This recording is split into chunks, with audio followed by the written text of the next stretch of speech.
Goeiemôre, middag of aand, my naam is Corneille. Hoe sien jy? Hoe sien jy jouself? Hoe sien jy God? Want hoe jy hierdie jaar gaan sien, gaan baie dinge bepaal van wat jy doen. Kom ons praat gou hier oor 'n koppie koffie.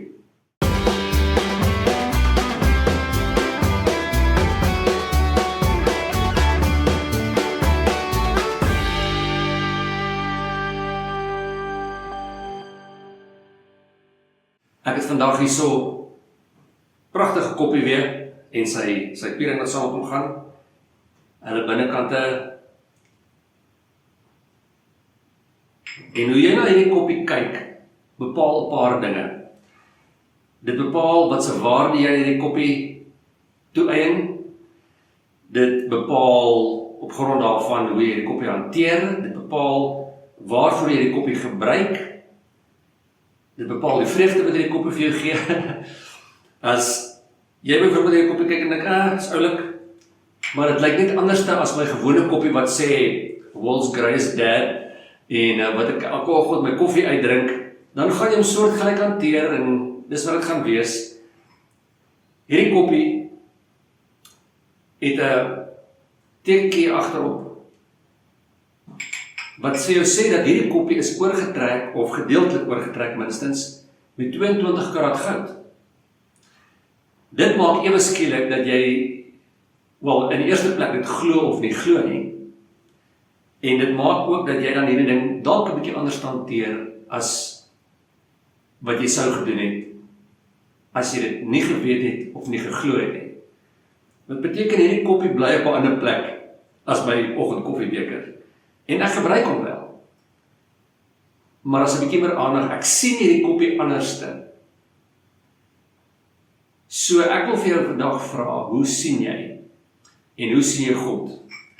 Ek is besig om te lees in Matteus en Matteus 25 praat oor hierdie ding van hoe mense God gesien het en Jesus is besig om te vertel van vroeër al begin hy in Matteus en hy vertel van die koninkryk van God is soos dit en dis soos dit en dis soos dit.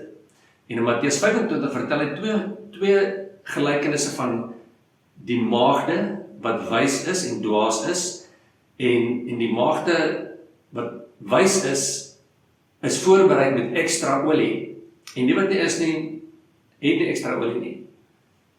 En hy vertel die verhaal daarna van die meester wat weggaan en vir sy slawe inroep en sê, hier's vir jou soveel talente, hier's vir jou soveel talente, hier's vir jou soveel talente.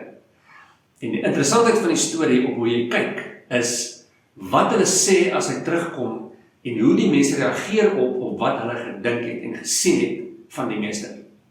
Soos julle weet, die een wat die baie talente gekry het, hierdie is my eie prentjie in my kop. Hierdie gaan nie oor die teks soveel soos oor die prentjie in my kop wat dit skep nie. Die ouens wat 5 en 3 talente gekry het, dink in hulle koppe, wow, iets in die lyn van, hierdie meester het presies vir my gegee wat ek nodig het. Party vertalings sê, hulle het gekry volgens hulle persoonlike ability, dink ek sê die Amplified. Volgens hulle vermoëns het hulle gekry, wat beteken iemand baie gekry het kapasiteit vir meer gehad, maar hy het nie meer gekry as wat hy kon hanteer nie, en die ander ou het nog minder gekry, want dis hoeveel hy kon hanteer. Elkeen het gekry wat hy kon hanteer.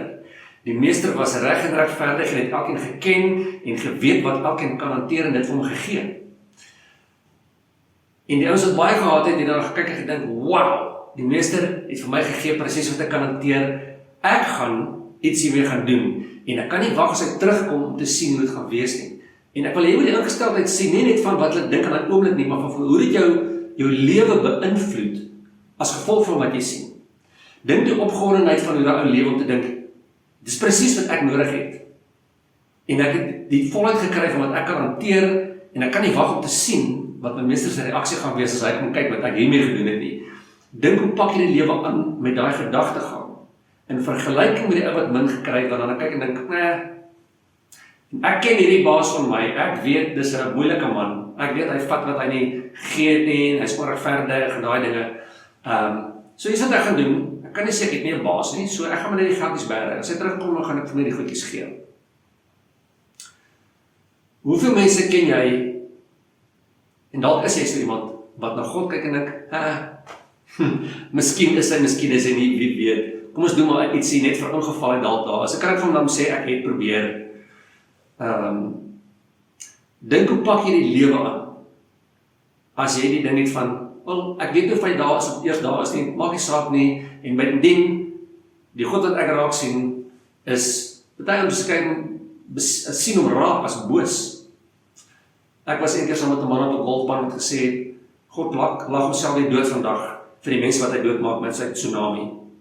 En hy kyk na die wêreld en hy sien die bose raak, en hulle dig het toe aan, God is die oorsaak hiervan. God is die evil een, hy is die bose een.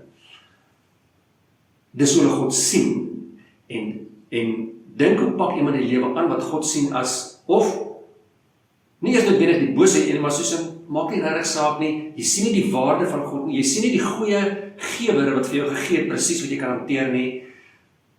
Hoe gaan jy die lewe aanpak? Jy gaan nie die opgewondenheid hê nie, jy gaan nooit die rustigheid hê van ek doen wat ek moet doen, wat ek voor geskep is, ek het gekry wat ek nodig het in hierdie lewe om dit mee te doen nie.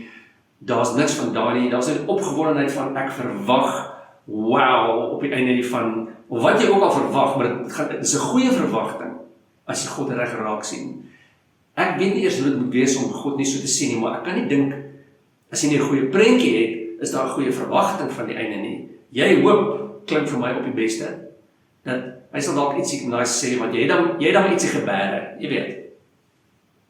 Dis 'n hele ingesteldheid, oor jy die lewe sien en aanpak, en as ek vir jou wens vir hierdie jaar het, is dit dat jy die lewe sal aanpak met die opgewondenheid, van, daar's 'n goeie gewer, wat vir jou goeie gawes gegee het, presies wat jy kan hanteer, en jy in opgewondenheid pak die lewe aan, nie net vir die welgedaan nie, want ons weet nie presies wat het gaan wees nie, ons weet net, daar's gesê, hier's veel nog, en die interessantheid van die nog is dan, kom in en geniet die vrede en die geseentheid, en die Amplified weer eens sê, that your master enjoys. En dit was net vir my so 'n interessante, bietjie van 'n ander aanslag op die ding, van, dis nie net wat hy vir my gee nie, ek geniet wat hy geniet, op die manier wat hy dit geniet. Dit is soveel groter. En op dieselfde manier, trek ek die storie deur na die maagde toe met die olie, van, dit sê het nie pertinent nie, maar my kop so, dit is soortgelyke verskil wees, van, almal het olie, maar party het extra gebring, party is voorbereid, en die ander is soos, ek het 'n olietjie, ek wil graag die bruidegom sien, wil graag daar wees, maar dis so ver het gegaan het, en almal word moeg daar, sommer net, as jy dalk dink, wel, ek is een van die ons wat glo, ek probeer voorberei, maar word moeg, almal word moeg, almal wil in die slaap raak, almal het in die slaap geraak, maar party was nog steeds voorberei, en kon opstaan en sê, hier gaan ons, en die ander kon dit nie doen nie. So, hoe sien jy hierdie jaar, hoe sien jy God in wat hy is, hoe hy is, wat hy vir jou gegee het, en waarna sien jy dan uit?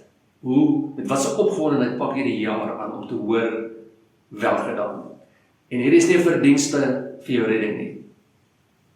Hierdie is, ek wil amper so op 'n selfsugtige manier, wat kry jy daaruit? Sonder om te werk vir die goedjies. Maar ek dink dit is onregverdig om te sê, omdat jy weet goeie goed kom, en jy soos nee, ek gee nie om nie. Ons gaan vir ewig lewe. Dood is die term vir jou lyf bly. Jy gaan nie dood nie. Jy gaan vir ewig lewe, en wat jy vir ewig gaan wees, en wat jy saamvat, en dit wat jy kry om verder mee aan te gaan van jou meester af, al daai dinge, en die opgewondenheid om dit, hang af van hoe jy sien. Mag jy, soos jy wat na hierdie koppie kyk en besef, dis nie net nie, dis spesiaal, dis waardevol. Mag jy opnuut sien, en ek dink aan Paulus wat bid, mag jou oë geopen word om te kan sien al die fantastiese dinge van God.